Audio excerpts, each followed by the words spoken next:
जम्मू काश्मीरच्या शोपियानमध्ये भारतीय लष्कराचं ऑपरेशन केला। लष्कर ए तैयबाचे 3 दहशतवादी ठार, 2 दहशतवाद्यांची ओळख पटली। न्यायमूर्ती भूषण गवई उद्या सरन्यायाधीश पदाची शपथ घेणार। भूषण गवई सरन्यायाधीश पदाची शपथ घेणारे दुसरे दलित व्यक्ती ठरणार। रशियाचे राष्ट्राध्यक्ष व्लादिमीर पुतीन भारत दौऱ्यावर येणार। द्विपक्षीय शिखर परिषदेसाठी मोदींकडून पुतीन यांना भारत भेटीचं आमंत्रण।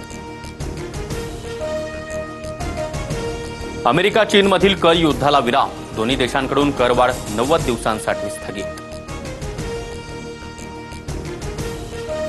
अन्नधान्याच्या किमती नियंत्रणात राहिल्यानं महागाईच्या दरात घट, महागाईच्या दरामध्ये घट झाल्यानं रेपो रेट कमी होण्याची शक्यता।